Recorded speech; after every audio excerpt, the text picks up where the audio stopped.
ஒவ்வொரு பிறப்பும் இந்த பூமிக்கு ஒரு செய்தியை கற்றுக்கொள்ள வருகிறது.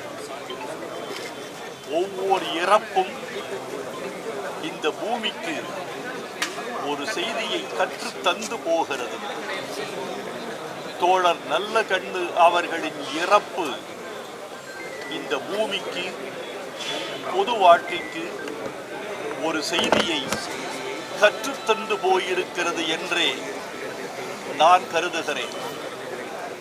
பொது வாழ்க்கைக்கு வருகிறவர்கள் சத்தியத்துக்கு கட்டுப்பட்டவர்களாய், தன்னல மறுப்பும் பொதுநல பொறுப்பும் உடையவர்களாய், தியாகத்தின் சின்னங்களாய், மக்களுக்காக வாழ்கிறவர்களாய், இந்த மண்ணுக்காக வாழ்கிறவர்களாய் திகழ வேண்டும் என்ற செய்தியை இந்த மண்ணுக்கு கற்றுத்தந்து போகிறது என்றே கருதுகிறேன். பொது வாழ்க்கைக்கு வருகிறவர்கள் என் உடல், பொருள், ஆவி மூன்றையும் இந்த மண்ணுக்கே அர்ப்பணிப்பேன் என்று சபதம் செய்கிறார்கள். சபதம் செய்கிறவர்களெல்லாம் அதை நிறைவேற்றுகிறார்களா என்ற கேள்வி மக்கள் மத்தியில் நிலவுகிறது. ஆனால் உடல், பொருள், ஆவி இந்த மூன்றையும் இந்த மண்ணுக்கே அர்ப்பணித்த பெருமகன் தோழர் நல்லகண்ணு என்பதற்கு சான்று தர விரும்புகிறேன். அவர் உடலை தந்தார். அவர் உடல் சிறை கம்பிகளுக்கு தந்தார். தடியடியை தோள்களின் மீது ஏற்றுக்கொண்டார். துப்பாக்கி குண்டுகளுக்கு மார்பு காட்டினார். உடல் வாதையை, துன்பத்தை அனுபவித்தார். இப்படி மக்கள் நன்மைக்காக உடல் கொடுத்தார். உடல் பொருள் கொடுத்தாரா எனில் பொருளும் கொடுத்தார்.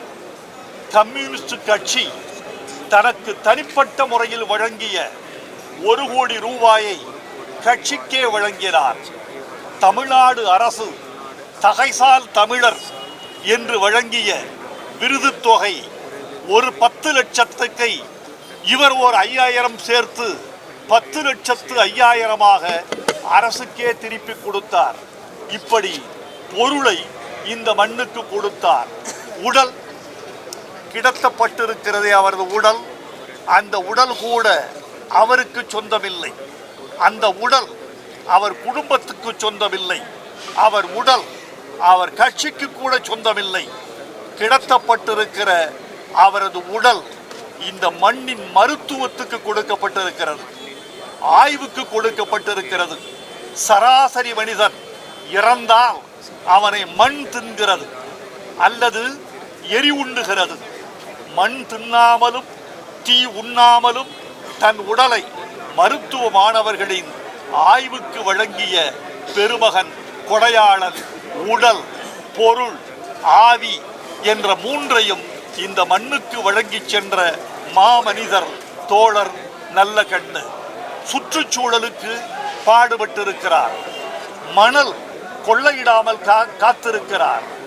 கனிம வளங்களை காத்திருக்கிறார். அவர் புகழை உலகம் பாடும். அவர் புகழை சமுதாயம் சொல்லும்.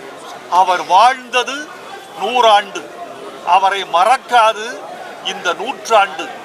அவர் பெருமை வாழ்க, அவர் புகழ் வாழ்க. அந்த மாமனிதரின் இறப்பிலிருந்து இந்த மண் பாடம் பெறுக. பொது வாழ்க்கை தியாகம் பெறுக.